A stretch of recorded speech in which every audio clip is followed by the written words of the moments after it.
नमस्कार दोस्तों, अगर भारत की बात की जाए तो भारत एक विशाल देश है जहां अलग अलग जाति और संप्रदाय के लोग मिलजुल कर रहते हैं। और भारत का दिल है मध्य प्रदेश, जहां रामायण महाभारत काल से लेकर राजपूतों और सुल्तानों के इतिहास को अपने आप में समेटे हुए हैं। तो मैं ज्योति दुबे एक बार फिर आप सभी दर्शकों का स्वागत करती हूं हमारे कार्यक्रम दर्शन मध्य प्रदेश के में। दोस्तों, अगर स्वर्ण की बात की जाए तो मन चकाचौंध हो जाता है। तो आज की हमारी यात्रा एक ऐसे ही आकर्षक पर्वत की है जिसका नाम है स्वर्णगिरी पर्वत, और इस स्थान का नाम है सोनागिरी। भारत के प्रत्येक धर्म और संप्रदाय में तीर्थों का प्रचलन है। प्रत्येक धर्म के अनुयायी आत्म शांति प्राप्त करने के लिए अपने अपने तीर्थों की वंदना यात्रा पर पूर्ण भक्ति भाव से यात्रा करते हैं। तीर्थ स्थानों को पवित्रता, शांति और कल्याण का धाम होने का दर्जा प्राप्त है। अगर हम बात करें जैन धर्म की, तो जैन धर्म में तीर्थों का विशेष महत्व रहा है। जैन धर्म के अनुयायी प्रतिवर्ष श्रद्धा भाव से तीर्थों की यात्रा करते हैं। उनका विश्वास है कि तीर्थ यात्रा से पुण्य संचय होता है और परंपरा से ये मुक्ति लाभ का कारण होती है। सोनागिरी जिला दतिया मध्य प्रदेश में एक ऐसा ही जैन पवित्र तीर्थ स्थान है जो दतिया से मात्र 15 किलोमीटर की दूरी पर है। जैन धर्म को मानने वाले कई अनुयायी देश के कोने कोने से यहां पर आत्मीय शांति का अनुभव करने आते हैं। यहां का मुख्य आकर्षण पहाड़ी पर जैन तीर्थंकरों से संबंधित अनेक मंदिर हैं। पर्वत गोलाकार रूप में प्राकृतिक रूप से तटस्थ है। इस पहाड़ी पर छोटे बड़े कुल 108 मंदिर हैं जो जैन तीर्थंकरों से संबंधित है। पहाड़ी की चढ़ाई के साथ ही मंदिर शुरू हो जाते हैं और दूसरी ओर से नीचे आने तक कुल 108 मंदिर के दर्शन होते हैं।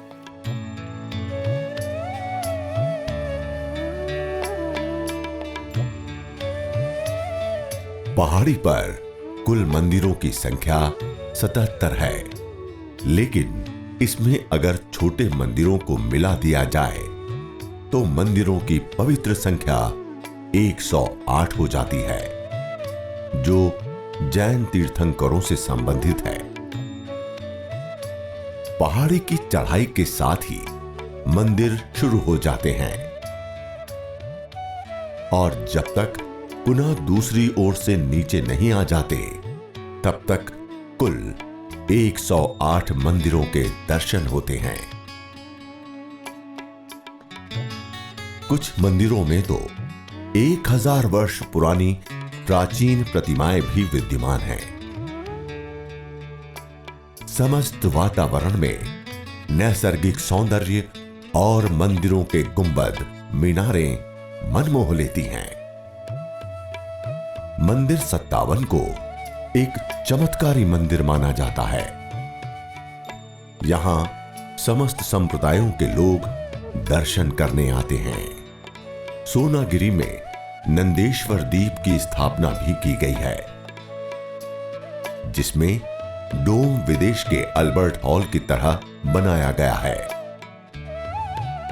नंदीश्वर द्वीप में जैन धर्म के अनुसार 5 बड़ी सी मीनारें मंदिर के आकार में रखी गई हैं, जो कि जैन धर्म की धार्मिक परंपरा को दर्शाती है। इसके साथ ही कई संख्या में छोटे छोटे मंदिरों की सुंदर आकृतियां भी इस मंदिर में देखने को मिलती है। जब किसी स्थान पर कोई एक व्यक्ति मोक्ष प्राप्त करता है तो वो स्थान वैसे भी पूजनीय हो जाता है, लेकिन इस स्थान पर करोड़ों मुनियों ने मोक्ष को प्राप्त किया है। केवल इतना ही नहीं, 8वें जैन तीर्थंकर चंद्रप्रभु महाराज ने भी यहाँ मोक्ष प्राप्त किया। इस क्षेत्र से नंगानंग कुमारों सहित 5.5 करोड़ मुनि मोक्ष गए हैं। इसीलिए तो ये स्थान पूज्यता को प्राप्त है। साथ ही इस परम पावन पर्वतराज के कण कण को परम दिगंबर वीतराग विश्ववंद देवाधिदेव अष्टडम तीर्थंकर 1008 श्री चंद्र प्रभु महाराज के चरणों से स्पर्शता प्राप्त होने से ये स्थान परम पूजनीय हो गया है। इसके साथ ही साक्षात देवाधिदेव अष्टधम्मेश चंद्र प्रभु भगवान ने अपनी देशना जहां दी हो, उसकी पूज्यता में कौन संदेह कर सकेगा।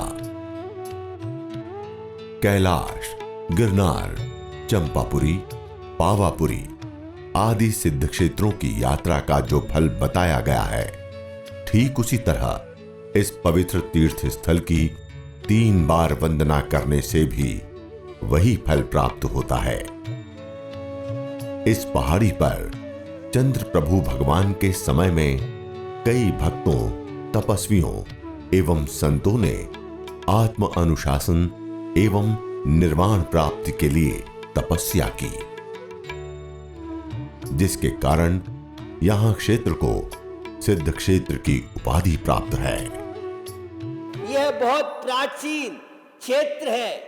तीर्थ क्षेत्रों में एक सिद्ध क्षेत्र होता है, एक अक्षय क्षेत्र होता है। सिद्ध क्षेत्र जहां से निर्वाण पद की प्राप्ति, मोक्ष की प्राप्ति, पूर्ण तनाव मुक्त जीवन, संपूर्ण आवरणों का अभाव जहां होता है, ऐसे उस निर्वाण पद को पाने वाले स्थान को सिद्ध क्षेत्र के नाम से जाने जाता है। यह सोनागिर सिद्ध क्षेत्र जैन धर्म में 24 तीर्थंकरों की व्यवस्था है। कहा जाता है इन मंदिरों का निर्माण 9वीं और 10वीं शताब्दी में कराया गया था। यहां पर विस्थापित मंदिरों के संबंध में कहा जाता है कि इनका निर्माण 9वीं एवं 10वीं शताब्दी में किया गया, जो कि प्राचीनतम की दृष्टि से उल्लेखनीय है। मंदिरों में 1000 वर्ष पुरानी प्रतिमाएं भी विद्यमान हैं तथा प्रतिमाओं की सुंदरता देखते ही बनती है। प्राचीनतम मूर्तियों की कलाकारी मन को अद्भुत दिव्यता का परिचय देती हुई सी प्रतीत होती है। इस पहाड़ी पर प्रमुख मंदिर नंबर है 57, जिसमें 11 फीट ऊंची चंद्र प्रभु जी की प्रतिमा बनी है। इस प्रतिमा में उच्च कोटि की कलाकारी है और इसके साथ ही शीतलनाथ और पार्श्वनाथ जी की सुंदर प्रतिमाएं हैं। सोनागिरी में 57 नंबर मंदिर इस पहाड़ी के प्रमुख मंदिरों में शुमार है, जो कि मुख्य जिनालय तीर्थंकर चंद्र प्रभु महाराज जी का है, जो प्रकृति के अनुरूप ही अपनी विशालता, रमणीयता, सिद्धता के लिए विख्यात हैं। इस जिनालय में मूल नायक तीर्थंकर चंद्र प्रभु की 12 फुट ऊंची प्रतिमा है। शिल्पकार ने इस मूर्ति में देशी पाषाण पर सर्वांग सौष्ठव का इतना सजीव उत्कीर्णन किया है कि चंद्र प्रभु की विहंसित और ध्यानस्थ मूर्ति के सामने जाते ही भक्तगण भाव विभोर होकर नतमस्तक हो जाते हैं। इसके गर्भगृह में 2 लेख देवनागरी लिपि में हैं। एक शिलालेख में 1233 विक्रम संवत अंकित है।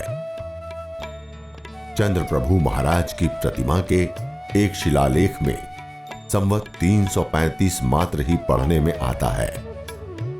विद्वानों का मत है कि ये 1335 संवत रहा होगा। प्रथम अंक एक दब या मिट गया प्रतीत होता है।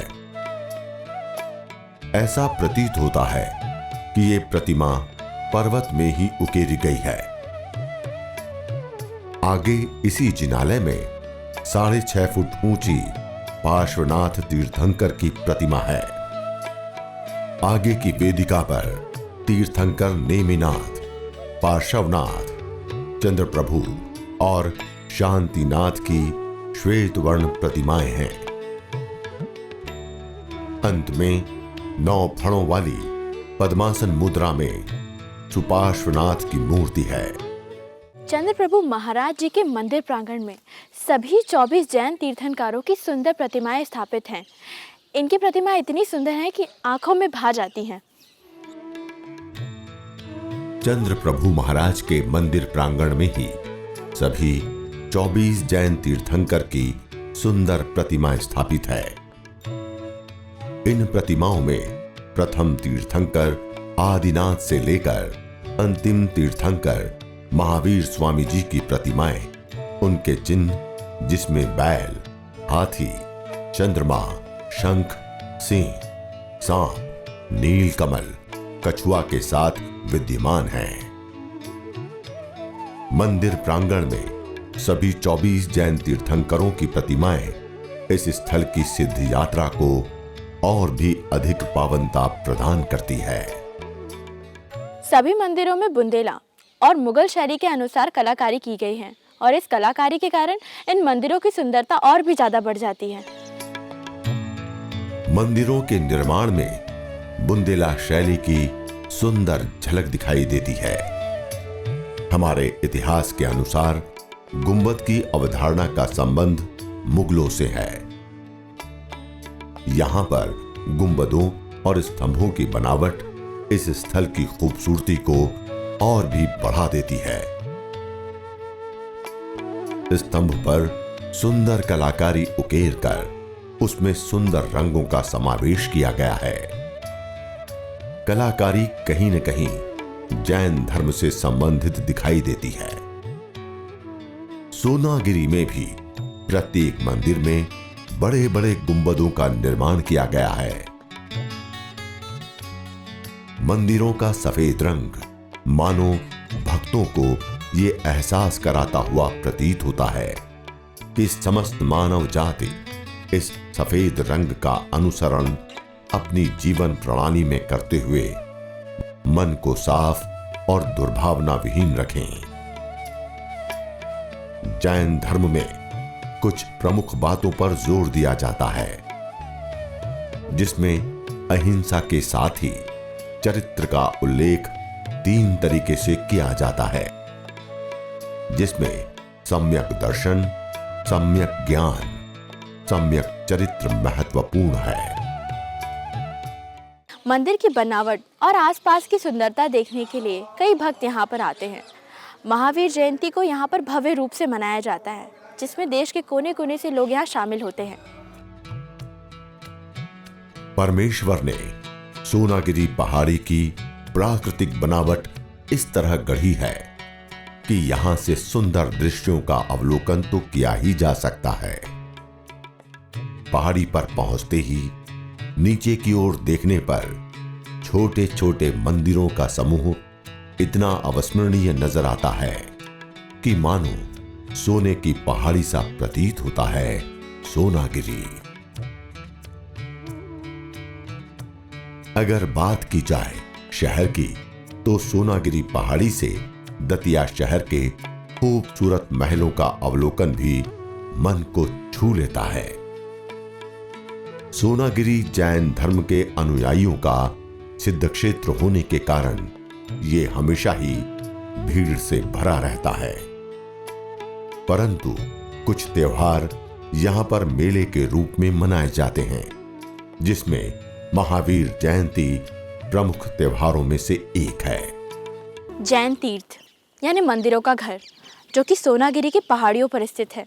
यहाँ का अद्भुत नज़ारा है दोस्तों। यहाँ पर भक्तों को एक तरफ आध्यात्म की अनुभूति तो होती है, वहीं दूसरी ओर पहाड़ियों से वातावरण और सुंदर दृश्यों का अद्भुत संगम दिखाई देता है।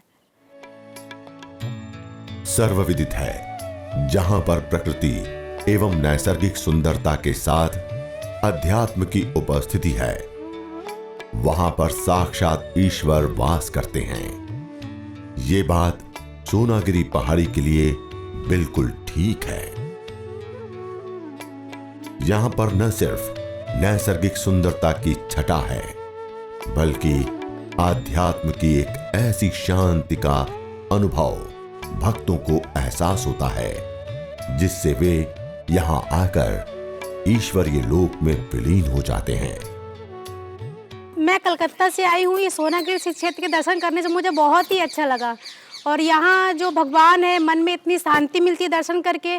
कृपया जितना मैंने सुना था उससे अच्छा ही इसमें यहाँ सोनागिरी में लगा। यहाँ आकर के जैन धर्म को बहुत करीब से जाना हूँ और मैं कोशिश करूँगा कि जैन धर्म के इन सिद्धांतों को मैं अपने जीवन में अपनाने की कोशिश करूँगा।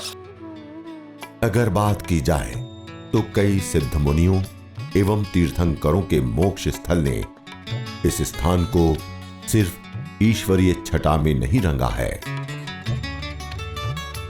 बल्कि आने वाले सभी भक्तों के लिए उस आध्यात्मिक अनुभूति का रास्ता छोड़ा है जो वर्तमान जीवन में ईश्वरीय लोक में विलीन हो जाना चाहते हैं। प्रकृति की हर वस्तु ईश्वर को प्यारी होती है। यहां पर पक्षियों का कलरव, कई स्थानों पर नाचते मयूर आगंतुकों का ध्यान बरबस ही अपनी ओर खींच लेते हैं। सोनागिरी पहाड़ी सचमुच ईश्वर या यूं कहें कि सिद्ध जैन तीर्थंकरों का वो आशीर्वाद भक्तों के लिए है जो आज के वर्तमान युग में साक्षात ईश्वर से साक्षात्कार कराता हुआ दिखाई देता है। जैन धर्म के प्रथम तीर्थंकर हुए आदिनाथ जी और अंतिम हुए महावीर स्वामी।